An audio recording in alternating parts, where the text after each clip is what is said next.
जागतिक महिला दिनाच्या राजगुरुनगर सहकारी बँकेच्या परिवाराकडनं तुम्हा सगळ्या महिला भगिनींना हार्दिक हार्दिक शुभेच्छा। आणि पहिल्यांदा पुरुष वर्गामध्ये आपल्या बँकेचे चेअरमन सागरजी पाटोळे साहेब, माजी चेअरमन ओसवाल साहेब, त्याहीपेक्षा माजी चेअरमन सांगोर साहेब, आणि आपल्या सगळ्यांचं कायम हसणार रूप म्हणजे आपले अरुण भाऊ छिगरे साहेब। आपण सगळे स्त्री आहोत, पण आपल्या पाठीमागे ही शक्ती असल्याशिवाय ती भावाची असो, बहिणीची असो, दिराची असो, नवरोबांची असो, पण ती शक्ती अपेक्षित आहे। आणि या ठिकाणी सुद्धा आपल्याला आज आपल्या संचालक मंडळानं चेअरमनने ही संधी दिली म्हणून हा कार्यक्रम आपण इथे करू शकलो। आपल्या हक्काचा दिवस आहे आणि तुम्हाला मार्गदर्शन करणाऱ्या, बघा त्यांचं वय बघा, त्यांनी तुमच्या पुढे किती वेळ बोललं बघा, बोलल्यात तर किती प्रश्न आले बघा, आणि प्रश्नाची उत्तरं त्यांनीच दिली तुम्ही देण्यापेक्षा, ते पण पहा। ज्या ताई आपल्याकडे आल्या त्या सौ योगिनी योगेश कोकळे, ह्या बघा बरं, फक्त 16 वर्षाची त्यांची सर्व्हिस आहे बुलढाणा अर्बन मध्ये। बुलढाणा अर्बन ही फक्त सांगायला पतसंस्था आहे, परंतु आपल्या कितीतरी पटीने तिच्या महाराष्ट्रात नव्हे तर देशात शाखा आहे।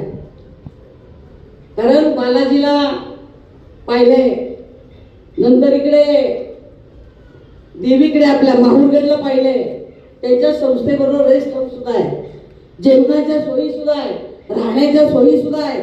आणि अशा ठिकाणी 16 वर्ष सर्व्हिस करून, तुमच्यासारख्या तरुण होते ना त्या 16 वर्षापूर्वी, मग त्यांनी झोन ऑफिसर म्हणून 3 जिल्हे सांभाळले। एका जिल्ह्यामध्ये 13 तालुके असतात, 14 तालुके असतात, आणि तिथे बँकांची संख्या किती असेल, त्या संस्थेला उभारणी देण्यासाठी, ती शाखा उभी करण्यासाठी जागेच्या पाहणीपासून तर ओपनिंग पर्यंत झोनल ऑफिसरने काम करायचंय। आणि त्या लेडीज आहेत, त्यांनी मगाशी सांगितलं की मी 15-15 दिवस 3-3 आठवडे घरापासून लांब राहिले, त्यांनाही मुलं आहेत, त्यांनाही नवरा आहे, त्यांनाही संसार आहे, परंतु एखादी गोष्ट जेव्हा मी स्वीकारते, मी म्हणजे तुम्ही पण, मी म्हणजे एक स्त्री, त्यावेळेस तिच्या पाठीमागे कारण असू नये। जन्माला आलो तेव्हाच एक कारण घेऊन आलो जन्माला, मी स्त्री आहे, पण हे स्त्रीत्व नष्ट करण्यासाठी तुम्ही जागतिक दिन मागितला, अधिकार मागितले, पुरुषांच्या बरोबरीने मला पगार मिळालाच पाहिजे, मला फॅसिलिटी मिळालीच पाहिजे, मला जगण्याचा अधिकार पुरुषाप्रमाणेच पाहिजे। मग जर आपण बरोबरीने सगळ्या गोष्टी मागतो तर बरोबरीने खांद्याला खांदा लावून काम करण्याची प्रवृत्ती सुद्धा आपल्यात असलीच पाहिजे, असं ताईंनी सांगितलं। आता त्या महाराष्ट्र राज्य असोसिएशन मध्ये उपाध्यक्ष आहे। आणि दुसरी गोष्ट, मालोजी राजे बँकेमध्ये सध्या उपाध्यक्ष आहे। 16 वर्षाची ती सर्व्हिस त्यांना तुम्ही तुमच्यासारख्या हजारो उभ्या करण्याची ताकद देऊन दिली आहे। कारण त्यांचा एक त्यांनी सांगितलं, माणूस पहिला की वाचता आला पाहिजे, कस्टमर असू दे, उद्योगपती असू दे, किंवा एखादा नवीन व्यावसायिक असू दे, किंवा साधा तुमच्याकडे खातं ओपन करणारा एखादा तुमचा कस्टमर असू दे, त्यांनी कागद देण्यापेक्षा, आता तुम्हाला माहिती कागदात फसवतात, पण त्याची नजर, त्याच्या पाठीमागचं वातावरण, त्याची बोलण्याची स्टाईल, त्याची बसण्याची स्टाईल, आणि त्यांच्याकडे तुमच्याही माहिती मिळवण्याची स्टाईल, यावरून तुम्हाला तुम्हाला 50% माणूस तो ओळखताच आला पाहिजे, तेव्हा तुम्ही तुमची जबाबदारी चांगल्या पद्धतीने पार पाडू शकता. अरे तुम्ही आदिशक्ती आहात, आदिमायेची आदिशक्ती अनंत रूपात उभी आहे. जी माता आहे, जी आई आहे, जी बायको आहे, जी सासू आहे, दीर आहे, अगदी आधी कितीतरी बंधनातनं वेळ चढवून तुम्ही इथपर्यंत आला. ह्या जबाबदाऱ्या आपण पार पाडतोच ना. पण जिथे मी आहे तिथं मी आहे, मला तयार करायचं आहे, मला तयार व्हायचंच आहे. खूप मोठ्या आहेत त्या. मी कारवारला गेले आणि कारवारला आम्हाला जे ट्रेनिंग होतं त्याच्यामध्ये त्या मुख्य होत्या आणि त्यांनी दिलेलं तिथलं व्याख्यान आम्ही तिथं विसरलो नाही. कारण ते इतक्या लहान, त्यांचे मोठे अधिकारी सांगायचे की त्यांची बोल फार मोठी आहे, त्या एवढ्या संस्था मोठी करू शकल्या. बुलढाणामध्ये आज सुद्धा त्यांना बोलवत आहेत, परंतु त्यांना आता ते करायचं नाही असं तरी ठरवलं, मला नाही करायचं. अशी गोष्ट आपल्याकडे पाहिजे की मी जिथं आहे तिथं मी कर्तृत्वान आहे. माझ्याकडं बोट दाखवण्याची कोणाची डेअरिंग झालीच नाही पाहिजे, कारण मी माझ्या कामामध्ये 100% बरोबर आहे. मग त्याला काय होईल, साहेब काय म्हणतील, शेजारचं काय करू, तो काम उरकीत नाही, त्याच्यामुळे मला उशीर झाला. मार्चेला माझं कसं झालं, माझं 5 वाजता उरकतं पण याचा 8 वाजेपर्यंत उरकतच नाही आणि तो मुद्दामुळे हळूहळूच काम करतो. आणि दुसरी गोष्ट म्हणजे साहेब मला जाऊनच देत नाही, कारण माझं जरी लवकर उरलं साहेब सगळ्यांनी एकदम जायचं बाहेर 8 वाजता, जरा जाऊन कधी करू. हे प्रश्न तुम्ही ज्या दिवशी बँकेत आलात, ज्या दिवशी तुम्ही मुलाखत दिली, त्याच दिवशी तुमच्या बरोबर आहेत ते. त्याचा एक एक प्रश्नाचं उत्तर तुम्हाला शोधायचं आणि संपवायचे. माझी आता बरे होते खेळला, आता मला शिवून जायचे आणि बाई गाडीचं नाही तिकडं, आणि मग आता मी काय करू, आणि सकाळी मला 8ला नाही लागेल, तेव्हा मी 10ला तिथं पोचेल. हे प्रश्न नाहीच आहे. हे तुमच्या बरोबर, तुमच्या पदाबरोबर, तुमच्या कामाबरोबर ज्या दिवशी तुम्ही इथे हजर झाला पहिल्या दिवशी, त्या दिवशी ते आठवडं तुमच्या इथं बांधूनच आला. ते आपल्याला वाढवायचंय, निस्तरायचंय आणि पुढे जायचंय. संस्थेवर प्रेम करणं म्हणजे काय? दररोज फुलं देणं, सगळ्यांसारखं चांगलं चांगलं म्हणून चांगलं नव्हे. माझ्या कामात मी तत्पर आहे. माझ्या शेजारी सुद्धा जो काम करतो त्याला सुद्धा मला समजावून सांगण्याचा अधिकार आहे. जो कमी पडतो त्याला बरोबर ओळखण्याचा माझा अधिकार आहे. 1दा 2दा 3दा 4दा 5दा समजावून सांगितलं तर माणूस बारीक होत नाही.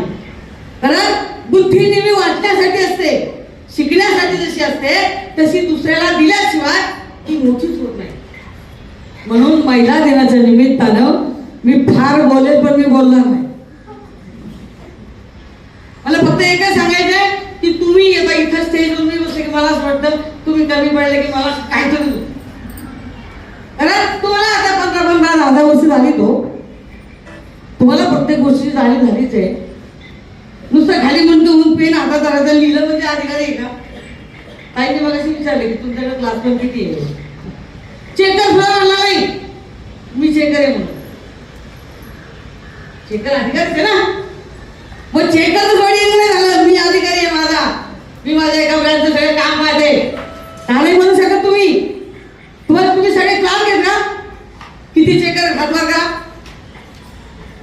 का नाही म्हणू शकत तुम्ही मी अधिकारी आहे म्हणून? याचा अर्थ काय की तुमचा स्वतःवर विश्वास नाही. मी काय करते हे तुम्हाला दुसऱ्या सांगावं लागते. मी अधिकारी, अरे एखाद्याचं चुकलं तर त्याची चूक तुम्ही शोधता, तुम्ही त्याला झापता, तुम्ही त्याला सरळ करण्याचा प्रयत्न करता, म्हणजे तुम्ही अधिकारी नाही आहे असं नाही आहे. त्यामुळं मला एकच वाटतं की स्त्रीनी जसा अधिकार मागितला तसा तो जोपासण्याचा, वाढवण्याचा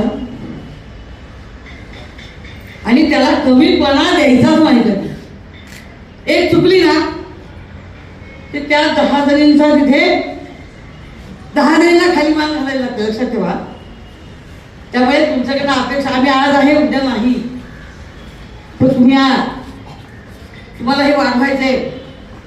तुमच्याकडे जर आता मी मगाशी सांगितलं की काही लोक जर तुमची गेली ज्येष्ठ मंडळी तर कदाचित एक एक ब्रांच महिलांची करावी लागेल. इतकी तुमची मानसिक तयारी पाहिजे. 5 कधी वाजतील बँक काय काय काय भाषण सगळ्यांना सगळं करायचंय. समाजामध्ये कुटुंब व्यवस्थाच जिवंत ठेवून काम करायचंय. कुणीही अशी नाही की कुटुंब व्यवस्थेची तिच्या पाठीमागे गती नाही. आहेच आहे. संस्कार आहे, सांभाळ आहे, प्रत्येकाचं जोपासना आहे, सगळ्या गोष्टी आपल्या बरोबर आहेत.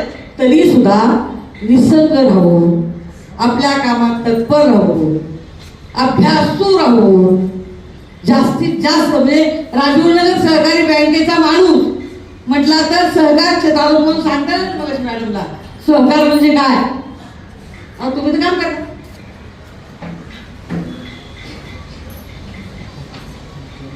एकमेकास सहाय्य करू अवघा धरू सुबंतो. 10 वेळा आपले लोक सगळे सांगतात ते की एकमेकाचा हात धरून एकमेकाला मदत करून समूहानं आपण प्रगती करू याचा अर्थ सहकार आहे. तुमच्यामध्ये सुद्धा ह्या गती याव्यात वाढाव्यात अपेक्षित आहे. म्हणून आज तुमचा निगेटिव्ह पॉईंट काढायचा आहे. तुम्हाला सगळ्यांना पॉझिटिव्ह बनवायचंय आणि एक ज्वलंत साजेस आणि सहकारातलं एक चांगलं उदाहरण, एक चांगला अधिकारी, एक चांगली महिला की जेणेकरून ती महिला असूनही पुरुषांच्या बरोबरीनं उभ्या महाराष्ट्रामध्ये 1 नंबरचं काम करू शकते.